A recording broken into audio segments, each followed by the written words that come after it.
ನಮಸ್ಕಾರ ಸ್ನೇಹಿತರೆ, ಇಂದಿನ ಜಾಗತಿಕ ಮತ್ತು ರಾಷ್ಟ್ರೀಯ ಪ್ರಮುಖ ಸುದ್ದಿಗಳ ಬುಲೆಟಿನ್ಗೆ ಸ್ವಾಗತ. ಮಧ್ಯ ಪ್ರಾಚ್ಯದಲ್ಲಿ ಅಮೆರಿಕ ಮತ್ತು ಇರಾನ್ ನಡುವಿನ ಯುದ್ಧ ಈಗ ಭೀಕರ ಸ್ವರೂಪ ಪಡೆದುಕೊಂಡಿದೆ. ದಾಳಿಯಲ್ಲಿ ಮತ್ತೊಬ್ಬ ಭಾರತೀಯ ನಾವಿಕ ದುರ್ಮರಣಕ್ಕೀಡಾಗಿದ್ದಾರೆ. ಇತ್ತ ಭಾರತ ತಂತ್ರಜ್ಞಾನ ಲೋಕವನ್ನೇ ಬದಲಾಯಿಸಬಲ್ಲ ಬರೋಬ್ಬರಿ 1.27 ಲಕ್ಷ ಕೋಟಿ ರೂಪಾಯಿ ದೈತ್ಯ ಯೋಜನೆಗೆ ಮೋದಿ ಸರ್ಕಾರ ಅನುಮೋದನೆ ಸಿಗ್ನಲ್ ನೀಡಿದೆ.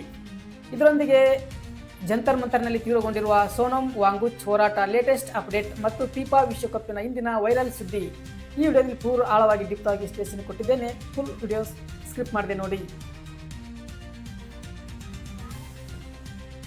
ಸ್ನೇಹಿತರೆ, ಮೊದಲಿನ ಅಂತಾರಾಷ್ಟ್ರೀಯ ಮಟ್ಟದ ಜಾಗತಿಕ ಆತಂಕ ಮೂಡಿಸಿರುವ ಬಿಗ್ ಅಪ್ಡೇಟ್. ಹಾರ್ಮುಜ್ ಜಲಸಂಧಿಯಲ್ಲಿ UAE ತೈಲ ಟ್ಯಾಂಕರ್ಗಳ ಮೇಲೆ ಇರಾನ್ ಪಡೆಗಳು ನಡೆಸುತ್ತಿರುವ ಸರಣಿಯಲ್ಲಿ ದಾಳಿಯಲ್ಲಿ ಕಳೆದ 2 ದಿನಗಳಿಂದ ಕನಿಷ್ಠ 2 ಭಾರತೀಯರ ನಾವಿಕರು ಮೃತಪಟ್ಟಿದ್ದಾರೆ ಎಂದು ವರದಿಯಾಗಿದೆ.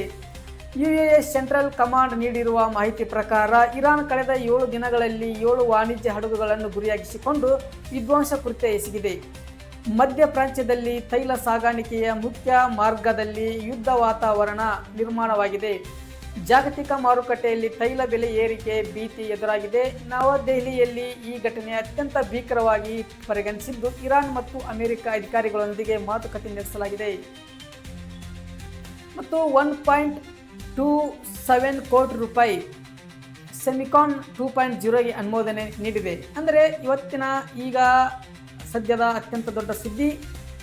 ಭಾರತವನ್ನು ಜಾಗತಿಕ ತಂತ್ರಜ್ಞಾನ ಭೂಪಟದಲ್ಲಿ ಮುಂಚೂಣಿಗೆ ತರಲು ಕೇಂದ್ರ ಸರ್ಕಾರ ಇತಿಹಾಸದಲ್ಲಿ ಮಹತ್ವದ ತೀರ್ಮಾನ ಕೈಗೊಂಡಿದೆ. ಪ್ರಧಾನಿ ನರೇಂದ್ರ ಮೋದಿ ಅವರ ಅಧ್ಯಕ್ಷತೆಯಲ್ಲಿ ನಡೆದ ಕೇಂದ್ರ ಸಚಿವ ಸಂಪುಟ ಸಭೆಯ ಬರೋಬ್ಬರಿ 1.27 ಲಕ್ಷ ಕೋಟಿ ರೂಪಾಯಿ ವೆಚ್ಚದ ಇಂಡಿಯಾ ಸೆಮಿಕಂಡಕ್ಟರ್ ಮಷಿನ್ 2.0 ಯೋಜನೆಯನ್ನು ಅಧಿಕೃತ ಅನುಮೋದನೆ ನೀಡಿದೆ. ಐಟಿ ಸಚಿವ ಅಶ್ವಿನಿ ವೈಷ್ಣವ್ ಈ ಬಗ್ಗೆ ಮಾಹಿತಿ ನೀಡಿದ್ದು, ಈ ಯೋಜನೆಯಿಂದಾಗಿ ದೇಶದಲ್ಲಿ ಸುಮಾರು 4 ಲಕ್ಷ ಕೋಟಿ ರೂಪಾಯಿ ಹೂಡಿಕೆ ಹರಿದು ಬರಲಿದ್ದು ಲಕ್ಷಾಂತರ ಯುವಕರಿಗೆ ಉದ್ಯೋಗಾವಕಾಶ ಸೃಷ್ಟಿಯಾಗಲಿದೆ. ಭಾರತದಲ್ಲೇ ಸ್ವಂತವಾಗಿ ಮೊಬೈಲ್ ಮತ್ತು ಕಂಪ್ಯೂಟರ್ಗಳ ಚಿಪ್ ತಯಾರಿಸಲು ಇದು ಭಾರಿ ನೆರವಾಗಲಿದೆ. ಇನ್ನು ಸೋನಮ್ ವಾಂಗ್ಚುಕ್ ಆರೋಗ್ಯ ಚಿಂತಾಜನಕ, ಹೈಕೋರ್ಟ್ ಎಂಟ್ರಿ. ಇದು ಮತ್ತೊಂದು ಪ್ರಮುಖ ರಾಷ್ಟ್ರೀಯ ಸುದ್ದಿಯೊಂದಿಗೆ ಏನೆಂದರೆ, NEET ಪರೀಕ್ಷಾ ಅಕ್ರಮಗಳ ಖಂಡಿಸಿ ಮತ್ತು ಶಿಕ್ಷಣ ಸಚಿವರ ರಾಜೀನಾಮೆಗೆ ಆಗ್ರಹಿಸಿ ದೆಹಲಿಯಲ್ಲಿ ಜಂತರ್ ಮಂತರ್ ಖ್ಯಾತ ಸಚಿವ ಪರಿಸರ ಮತ್ತು ಶಿಕ್ಷಣ ತಜ್ಞರ ಸೋನಮ್ ವಾಂಗ್ಚುಕ್ ನಡೆಸಿರುವ ಅನಿಷ್ಟಾವಧಿ ಉಪವಾಸ ಸತ್ಯಾಗ್ರಹ ತೀವ್ರ ಸ್ವರೂಪ ಪಡೆದುಕೊಂಡಿದೆ. ಇವರ ಆರೋಗ್ಯ ತೀವ್ರವಾಗಿ ಹದಗೆಟ್ಟಿದ್ದು ಈಗಾಗಲೇ 8.5 kg ನಷ್ಟ ತೂಕ ಕಳೆದುಕೊಂಡಿದ್ದಾರೆ. ಈ ಹಿನ್ನೆಲೆಯಲ್ಲಿ ದೆಹಲಿ ಹೈಕೋರ್ಟ್ ತಕ್ಷಣವೇ ಇವರ ಆರೋಗ್ಯ ಸ್ಥಿತಿಗೆ ನೆರವಿಗೆ ಬಗ್ಗೆ ತಕ್ಷಣ ವರದಿ ನೀಡುವಂತೆ ಸರ್ಕಾರಕ್ಕೆ ಆದೇಶಿಸಿದೆ. ಸಂಸದ ಶಶಿ ತರೂರ್ ಕೂಡ ಮುಷ್ಕರ ಕೈಬಿಡುವಂತೆ ವಾಂಗ್ಚುಕ್ ಅವರಿಗೆ ಮುಕ್ತ ಪತ್ರ ಬರೆದಿದ್ದಾರೆ.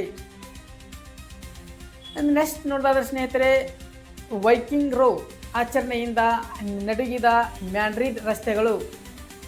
ಇನ್ನು ಇಂಟರ್ನೆಟ್ನಲ್ಲಿ ಸಖತ್ ವೈರಲ್ ಆಗ್ತಿರೋ ಕ್ರೀಡಾ ಲೋಕದ ಸುದ್ದಿ. ಫಿಫಾ ವಿಶ್ವಕಪ್ 2026 ಭೀಕರ ಸೆಮಿಫೈನಲ್ ಪಂದ್ಯದಲ್ಲಿ ಫ್ರಾನ್ಸ್ ತಂಡವನ್ನು 2.0 ಗೋಲುಗಳಿಂದ ಮಣ್ಣು ಮುಕ್ಕಿಸಿದೆ. ಸ್ಪೇನ್ ಫೈನಲ್ಗೆ ಲಗ್ಗೆ ಇಟ್ಟಿದ್ದು ಈ ಐತಿಹಾಸಿಕ ಗೆಲುವಿನ ಬೆನ್ನಲ್ಲೇ ಸ್ಪೇನ್ ರಾಜಧಾನಿ ಮ್ಯಾಡ್ರಿಡ್ನ ಬೀದಿಗಳಲ್ಲಿ ಹಬ್ಬ ವಾತಾವರಣ ಸೃಷ್ಟಿಯಾಗಿದೆ. ಸೋತ ನಾರ್ವೆ ತಂಡದ ಪ್ರಸಿದ್ಧ ವೈಕಿಂಗ್ ರಾ ಇದು ಸಂಭ್ರಮಾಚರಣೆಯನ್ನು ಸ್ಪೇನ್ ಅಭಿಮಾನಿಗಳು ಮ್ಯಾಡ್ರಿಡ್ ರಸ್ತೆಗಳಲ್ಲಿ ಮರುಸೃಷ್ಟಿಸಿದ್ದು, ಸಾವಿರಾರು ಜನರು ಒಟ್ಟಾಗಿ ಕುಳಿತು ನೃತ್ಯ ಮಾಡುತ್ತಿರುವ ವಿಡಿಯೋ ವಿಶ್ವಾದ್ಯಂತ ಸೋಷಿಯಲ್ ಮೀಡಿಯಾದಲ್ಲಿ ಮಿಲಿಯನ್ ಗಟ್ಟಲೆ ವ್ಯೂಸ್ ಪಡೆಯುತ್ತಾ ಧೂಳೆಬ್ಬಿಸಿದೆ. ಮತ್ತು ವೀಕ್ಷಕರೇ, ಭಾರತ ಸರ್ಕಾರ ತಂತ್ರಜ್ಞಾನ ವಲಯಕ್ಕೆ ಘೋಷಿಸಿರುವ 1.27 ಲಕ್ಷ ಕೋಟಿ ರೂಪಾಯಿಯ ದೈತ್ಯ ಪ್ಯಾಕೇಜ್ ದೇಶದ ಭವಿಷ್ಯ ಬದಲಾಯಿಸುತ್ತಾ? ನಿಮ್ಮ ಅಭಿಪ್ರಾಯವೇನು? ಮತ್ತು ಹಾರ್ಮುಜ್ ಜಲಸಂಧಿಯಲ್ಲಿ ಯುದ್ಧದಲ್ಲಿ ಭಾರತೀಯರು ಬಲಿಯಾಗುತ್ತಿರುವ ನಿಮ್ಮ ಅಭಿಪ್ರಾಯವೇನು? ಕಾಮೆಂಟ್ ಮಾಡಿ ತಿಳಿಸಿ. ದಿನನಿತ್ಯ ಇಂಥದ್ದೇ ನಿಖರ ಬ್ರೇಕಿಂಗ್ ಸುದ್ದಿಗಳಿಗಾಗಿ ನಮ್ಮ ಚಾನಲ್ ಈಗಲೇ ಸಬ್ಸ್ಕ್ರೈಬ್ ಮಾಡಿಕೊಳ್ಳಿ. ಧನ್ಯವಾದಗಳು. ಜೈ ಹಿಂದ್, ಜೈ ಕರ್ನಾಟಕ ಮಾತೆ.